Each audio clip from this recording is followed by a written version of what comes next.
Mélu, comment tu vas? J'espère que tu vas bien. Alors aujourd'hui, on va parler d'un thème spécial. Aujourd'hui, je veux te parler des hommes gorilles. Des hommes gorilles. Cette semaine, nous allons partir dans une série des différentes races, des espèces que nous avons sur la terre, cachées sous la forme des humains, mais qui ne sont pas des humains.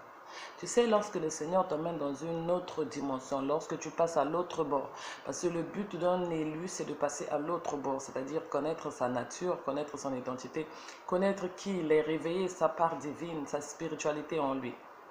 C'est ça qu'on appelle passer à l'autre bord.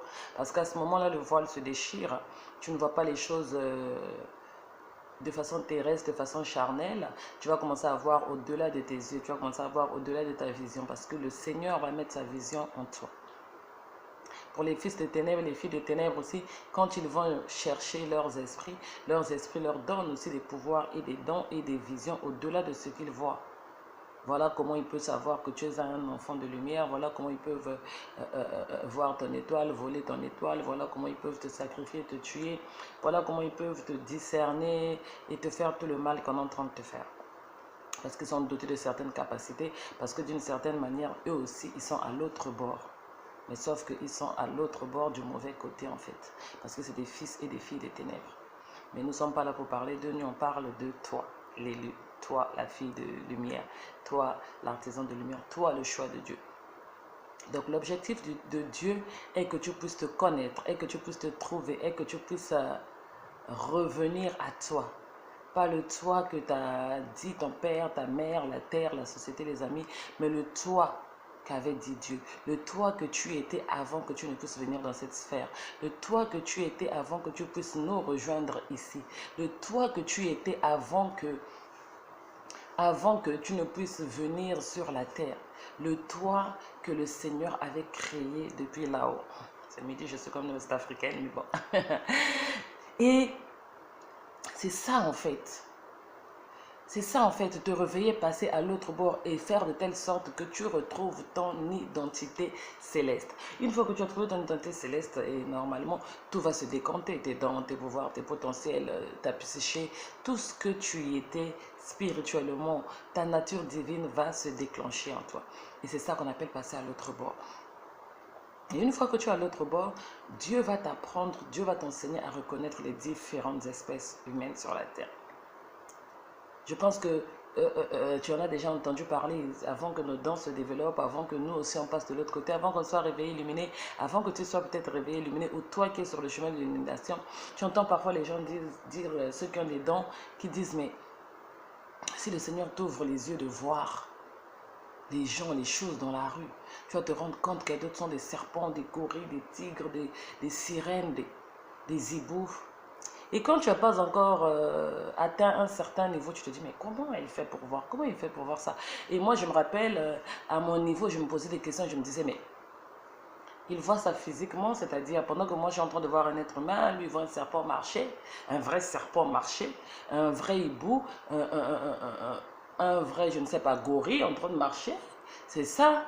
Ou c'est juste dans le discernement par rapport au comportement, à l'action, réaction de la personne, parce que la Bible dit vous les reconnaîtrez par leurs fruits.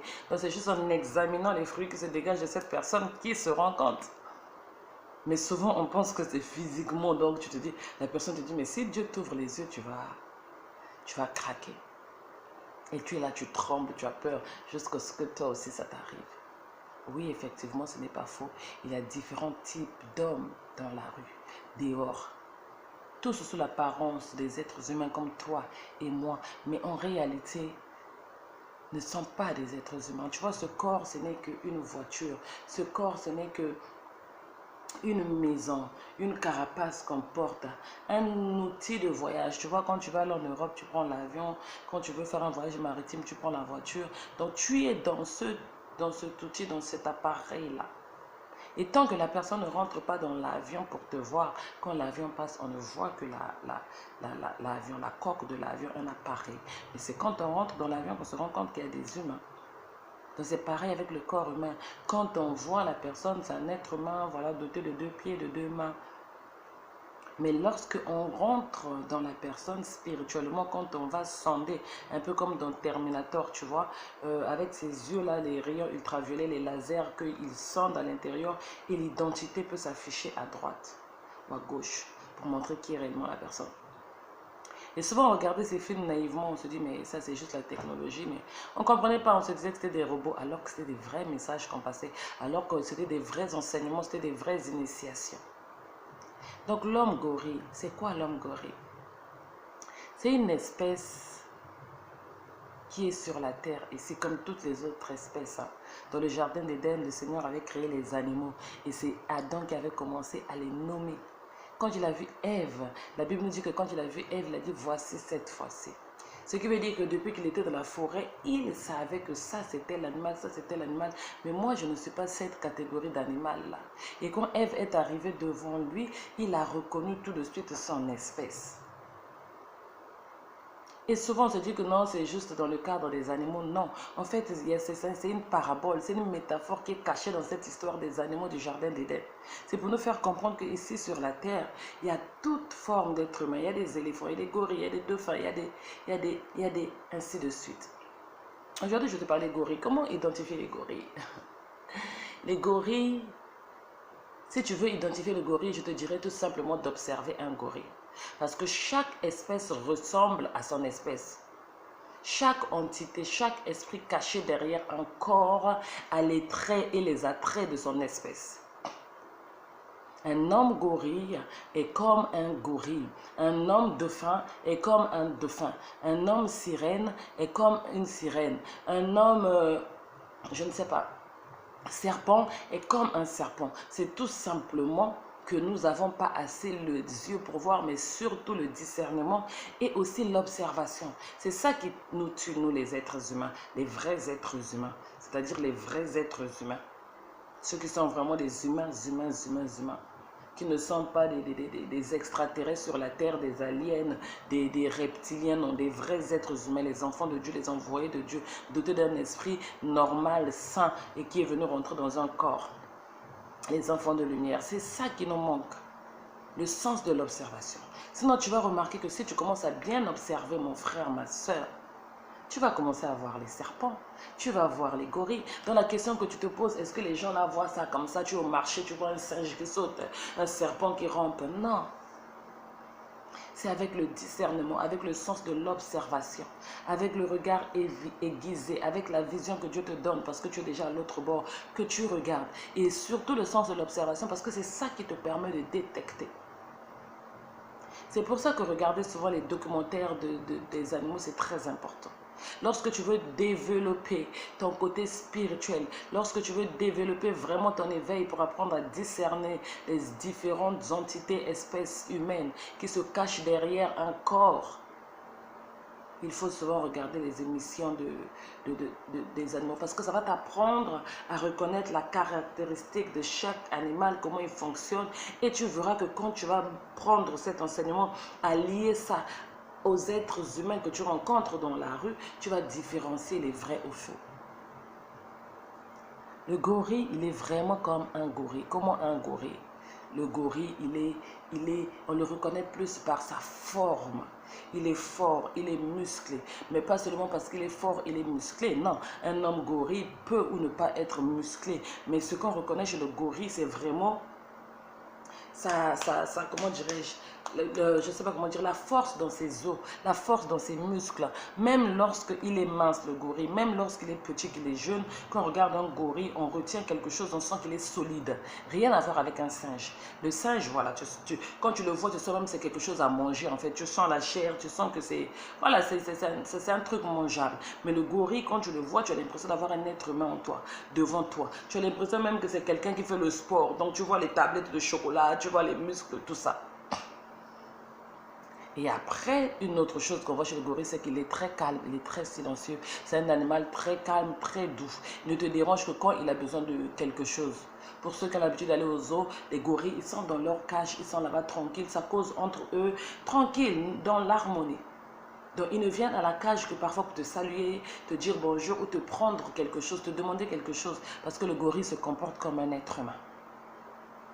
Moi, je me rappelle, j'étais à Kinshasa, je suis allée aux zones nationales de Kinshasa et j'ai passé beaucoup de temps avec les gorilles. Ce jour-là, j'étais vraiment attirée par eux. Et je pense que j'avais même posté une photo sur mon Facebook. Il y a un gorille qui était très, j'ai oublié son prénom, très gentil. Et il est venu sur la grille et il s'est mis à me demander de l'eau. Je ne croyais pas, incroyable, mais vrai. Comme un être humain. Et moi, j'étais là, je regardais, mais vraiment, il était en train de me demander de l'eau. Parce que j'étais en train de boire de l'eau et j'ai pris la bouteille d'eau, je lui ai tendu. Quand je lui ai tendu, il a, Seigneur, il a bu et puis il a déposé et puis il a commencé à rigoler. Donc, il était content. En fait, il avait soif. Et c'est là que j'ai compris qu'en fait, beaucoup sont cachés sous l'apparence d'animaux. Mais quand tu vas au-delà, tu te rends compte des capacités que Dieu a mis en eux. Donc là, revenons aux êtres humains gorilles, c'est que c'est des gens qui sont pleins d'énergie. Donc si tu es une femme, tu es dans la relation avec un gorille, comment tu vas faire pour savoir que c'est un gorille? C'est une personne en général qui n'aime pas, comment dirais-je, se changer. C'est quelqu'un qui ne se change pas beaucoup, qui aime porter les mêmes habits, les mêmes habits, les mêmes habits. Vous voyez, c'est des gens type de personnes que les habits pour eux... Tu peux lui payer des habits, mais il va plus partager ou encore il va stocker ça dans la maison. Mais tu reviendras de jour après jour, il aura toujours à peu près les mêmes genres d'habits. Les laver, c'est difficile. Ou encore, il peut souvent les laver, mais c'est les mêmes et les mêmes qui reviennent. Deuxième signe que tu peux savoir que tu es devant un homme gorille, c'est que c'est quelqu'un de très calme, c'est quelqu'un de très doux. Il sait canaliser sa force, il sait canaliser son énergie, il ne se fâche pas bêtement, il est tranquille. Ce n'est pas le seul signe, hein, parce qu'il y a beaucoup d'hommes qui ont ces caractéristiques-là. Mais il faut que tu puisses trouver dans ce que je suis en train de dire au moins plusieurs signes pour savoir que tu es face à un homme gorille. Ce n'est pas un seul signe, parce que chaque signe peut correspondre à une autre espèce. Donc il est très calme. Troisième signe, c'est qu'il est très velu. En général, ce sont des hommes qui aiment garder beaucoup les cheveux. Beaucoup. Ils ont souvent soit les tresses, soit les queues de cheval, mais ils ont souvent des touffes. Et toucher à leurs cheveux serait comme toucher à son âme. Parce que c'est son identité. Donc ce n'est pas un simple être humain qui se dit que c'est les cheveux. Un jour je peux couper et puis enlever. Non. Un homme gorille, tu ne touches pas à sa touffe de cheveux. Les cheveux, c'est tout ce qu'il a. Mais là aussi, il faut que tu fasses la différence parce qu'il y a plein d'êtres humains qui aiment leurs cheveux. Voilà, c'est quelqu'un qui adore les cheveux, il en prend soin. Non, c'est pas seulement ça. Avec l'homme gorille, c'est que les cheveux, quand tu es avec lui, tu sens que toute l'attention de sa vie est fixée sur sa chevelure. Différent de cet homme-là qui a fait des locks, qui a fait des rastas parce que c'est un style, parce que c'est une coupe, parce que c'est à la mode. Et il doit les laver parce qu'il doit les laver. Mais la plupart des temps, il les attache et puis il va travailler parce que c'est un homme. Il n'a pas le temps de se concentrer sur les cheveux, c'est pas une femme. Mais par contre, l'homme gorille, ses cheveux, il peut laisser le travail, il peut tout laisser pour les cheveux. Il peut passer 2 heures au miroir en train de peigner. Donc, de la même manière que nous voyons les sirènes et que nous disons qu'ils aiment les cheveux, qu'ils aiment coiffer les cheveux, c'est ça avec un homme gorille. Toute son attention est sur ses cheveux. Tu vas rester, c'est-à-dire tu vas te poser la question si tu es une femme vraiment ou pas. Parce que quand tu es devant un homme gorille, tu as l'impression que c'est lui la femme et que toi tu es l'homme. Ça c'est le deuxième. Donc le premier signe, non c'est le troisième signe. Donc le premier signe c'est la force physique. Ce sont des hommes vraiment, ils sont bien faits. Il ne fait pas de sport, rien, mais les tablettes de chocolat. Parfois il est mince, hein, mais les tablettes de chocolat sont formées. Il n'a pas de muscles, mais tu sens que le corps est formé naturellement. Ce que les autres obtiendraient en allant à la salle de sport, en faisant des travaux durs, lui, c'est naturel. Deuxième signe, c'est vraiment, comment dirais-je, la maîtrise de soi. Il est calme, il est patient, il est tranquille, il est observateur, il ne parle pas. Troisième signe, il est velu, mais particulièrement au niveau des cheveux. Le corps, il peut ou ne pas être très velu, mais c'est au niveau des cheveux. Quatrième signe, ça c'est le signe le plus palpable. Si tu as le sens de l'observation, ben c'est tout simplement qu'il va ressembler à un gorille en fait. Mais comme tu ne connais pas ce genre de choses, tu n'as pas été enseigné dans ce genre de choses, tu ne peux pas marcher dans la rue et imaginer qu'un homme peut ressembler à un gorille. Mais si tu as le sens de l'observation et que tu as une spiritualité développée, ça sera facile à reconnaître. L'un des signes qui va te sauter aux yeux, en dépit de tout ce que j'ai dit, parce que la maîtrise de soi, le calme, il faut que tu le connaisses vraiment. Les cheveux, tout le monde peut avoir des cheveux. Il faut que tu sois vraiment avec lui pour que tu saches comment il traite ses cheveux. Je ne sais pas, la masse musculaire, physique, tu peux aussi, tout le monde peut faire le sport. Mais le quatrième signe, qui est la forme, ça ne peut pas te tromper. Un homme gorille, c'est un homme, tu as remarqué, il a souvent les pieds arqués. S'il n'a pas les pieds arqués, mais il aura une démarche un peu, tu vois le gorille, il pose les pieds comme ça. Il aura une démarche, mais vraiment, je te dis, mais vraiment. Il y en a qui arrivent, tu vois, dans certains documentaires que nous regardons même à la télé, où on rapproche certains hommes aux chimpanzés. Tu vois à quoi ils ressemblent ces hommes, même dans la forme, tout, tu sens que c'est un singe. Tu sens que c'est un singe. Et ça, c'est aussi une autre race. Mais là, on est en train de parler des gorilles. Donc, la personne peut ne pas avoir les pieds arqués. C'est droit. Mais quand il marche, il a une manière de les poser vraiment comme ça. Il y en a qui posent aussi un peu comme ça. Mais chez lui, ça sera très accentué. Vraiment très accentué. Et dans la formation même de ses membres, tu vas sentir un singe devant toi. Tu vas sentir un gorille devant toi. Tu ne te mettras pas peut-être dans la tête que c'est un gorille, mais tu vas voir le singe devant toi. Donc, au niveau de ses pieds, au niveau de ses orteils, il aura des gros orteils avec de gros ongles comme le gorille, parce que le gorille, l'ongle referme tout le doigt et descend même par des bords de jusque-là. Il va avoir un gros orteil, il va avoir des doigts avec plein de poils ici. Il y a des hommes velus comme ça, mais pour le gorille, quand tu vas regarder, tu vas sentir que... C'est-à-dire, tout en toi va te dire que tu es devant un singe. Au niveau de ses mains, pareil, tu auras l'impression que les mains et les pieds sont à peu près pareils. C'est-à-dire, là où j'ai un être humain normal, il y a une différence entre la grandeur des pieds et des mains. Chez le gorille, c'est que les deux peuvent être pareils. Donc, tu as des grosses mains de la même manière que tu as des gros pieds. Et tu vas monter maintenant au niveau du visage, la partie buccale de la bouche, pareil. Donc, tu observes le gorille et tu verras cette personne-là. Quatrième signe, c'est que c'est des bouffeurs d'énergie. Tu vas reconnaître que tu es face à un gorille dans votre côté sexuel. Comme on entend, tu vois, tu connais cette race des singes qu'on appelle les bonobos. C'est une race des singes, en fait, qui passent leur temps à faire du sexe. Donc, c'est des animaux qui font le plus de sexe, je pense, sur la Terre. Voilà pourquoi tu entends parfois, on t'insulte bonobo, ça signifie que tu as un problème. C'est-à-dire que ton niveau de sexe à toi est plus qu'un nymphomane et plus que je ne sais pas quoi, c'est-à-dire c'est autre chose. Les bonobos, c'est ces singes-là, une minute, là, ils couchent cette femelle, là-bas, ils couchent cette femelle. Donc, le sexe pour lui, c'est une maladie en fait. Et c'est ça avec un homme gorille.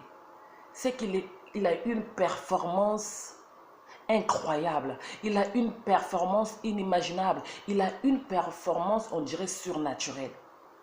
Effectivement, ce n'est pas un être humain, c'est un animal. Donc, quand tu es en couple avec un gorille, tu sens qu'au début, ça va te paraître normal parce que c'est l'effet de nouveau, c'est l'effet de commencement, c'est l'effet de peut-être il m'aime beaucoup, voilà, il adore mon corps, il m'apprécie. Ça arrive, hein. Tu te dis que non, c'est sûr que je suis la plus bonne qu'il a eue, il aime mon corps, il est fou de moi. Mais après un moment, au bout de quelques temps, tu vas commencer à te poser des questions. Mais chérie, c'est parce que tu as mon corps, c'est parce que tu m'aimes beaucoup, c'est parce que tu es amoureux, c'est parce que tu es... Et puis, au moment, ça va vraiment commencer à t'étiqueter, tu te dis, mais je suis face à un pervers sexuel, je suis face à un psychopathe sexuel, je suis face à une personne qui a une addiction sexuelle. Effectivement, c'est ça. Un homme gorille, ça devient comme une addiction. C'est-à-dire, le sexe pour lui est presque une maladie. Sixième signe, je pense que tu vas reconnaître, c'est que c'est des gens qui aiment aussi marcher nus. C'est-à-dire quand tu es en relation avec un homme gorille, c'est que la plupart du temps dans la maison, il se pavane nu. Il se pavane nu, c'est-à-dire la nudité pour lui, c'est normal. Je ne dis pas que non, il faut se sentir libre. Un certain niveau de spiritualité de ta vie, quand tu as grandi, tu commences à être libre, même dans ta maison, du moment où tu as chaud, tu es libre. Mais un être humain normal, même quand tu es libre, tu le fais dans ta chambre. Je te dis peut-être que même dans ta chambre, même tu as peur parce que tu te dis que quelqu'un peut te toquer à tout moment. Pour toi, tu as fermé la clé, même quand tu as la clé, mais tu sens que tu es dans un état pas normal. Mais par contre, chez un homme gorille, non, hein, il peut marcher dans le salon, il est là. Et même si vous n'êtes que deux en couple, il y a toujours un gêne entre deux êtres humains. Après avoir fait l'acte sexuel, à un moment donné, vous redevenez normal, vous sentez que vous êtes des êtres humains, vous devez vous habiller. Mais sauf qu'avec l'homme gorille, il ne se gêne pas. C'est-à-dire, après l'acte sexuel, il peut rester comme ça des heures et des heures et des heures. C'est comme s'il était dans sa tenue naturelle. Effectivement, c'est le cas. Parce qu'il est né comme ça. Maintenant, la septième chose, c'est que quand tu fais l'amour avec un homme gorille, c'est que tu commences à perdre tes énergies. Parce qu'un homme naturel, un homme normal, ne peut pas coucher autant. Chaque rapport sexuel est une énergie, est une vigueur que tu perds, comme le dit la Bible. Mais sauf qu'avec lui, il a une force exagérée. Et tu vas remarquer que lui, il est de plus en plus lumineux, il est de plus en plus heureux, il est de